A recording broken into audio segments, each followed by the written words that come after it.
Well, this is an M1 Garand rifle. This was used in World War II against the Nazis, and this is Putin the cat just walking around on it a little bit. And this is an interesting rifle because you can actually get these fairly cheap. And he's checking it out. So he's holding. That's where that spot where he just walked over. That's where you could keep the tool kit in there for cleaning it, or cleaning kit. And the standard pack for this, I'm going to call it the battle pack, right? And you have these different pouches, and they hold 8 rounds in each one.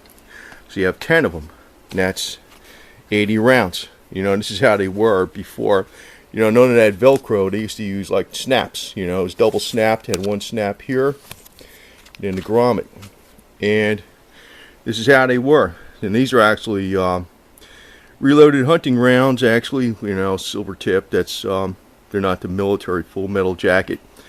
And the way to go in is through the top. You have it open like this. You would slide this in here, and you just press it straight down. Now, the one thing they have is they call it, M1 Garand thumb, because your thumb, as this gets, see how that snaps shut? Took my finger out quick enough, though. And that's why you got to watch when you reload this. It could actually snap on your thumb a little bit. The safety is forward, just like other safeties. That's exactly the standard thing. Safety forward. If the safety is back this way, then it's on safe. Now these are actually, a lot of times these are reissued. They were sold to like South Korea, and then South Korea sold them back to the United States. And there's a civilian program you can buy them from, but a lot of times you can get them from gun shops and stuff. The serial number is located here, which I have my tape over it. It's a standard peep sight. You can put a scope on them. You can also put a side scope on them too. You can mount a side scope on them, which is pretty good, so you can use the iron sights too. The only one thing is, what happens too when you fire these, this C-clip will eject. Okay, this whole clip pops up. It goes ping like that after the 8 rounds are done. So it's pretty quick, actually. There's no like magazine per se, but you got 8 shots on semi-automatic, and this is the weapon that was they say won World War II, beat the Nazis with, because they were using a bolt-action Mauser. This was semi-automatic. This was a lot better. So just want to point it out. This is actually an economical rifle. Well, many times. You can change the rifle over to a 308 if you want. I personally prefer the 30-06, but the 308 actually, this is a very reliable rifle in 30-06, but the 308 is said to be even more reliable.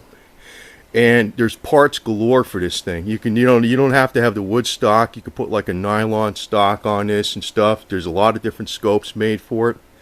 It's very accurate. They have all kinds of parts. Very efficient. Very reliable. This is like, the people talk about the AK-47. This thing is just as reliable as that. This is the type of weapon too. It's in the dirt. It's found in the dirt. To kick the dirt off it, load it up, and it fires again. It's no problem. So it's a good rifle all the way around. It's the rifle that beat the Nazis. So I gotta recommend this one. And if you're looking for a rifle that's pretty cheap, that's very versatile, that can be used for hunting, no problem, because the 30-06 cartridge, like these cartridges here, are excellent for that.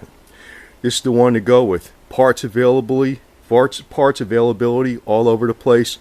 30-06 is a very popular round. There's a lot of ways you can configure how you reload it, or buy it, already factory ammunition. And like I said, they make a million different things for these accessories, scopes, stocks, different barrel changes, caliber changes. You could change this into any caliber practically too, but I keep it in the 30-06. That's what I would do.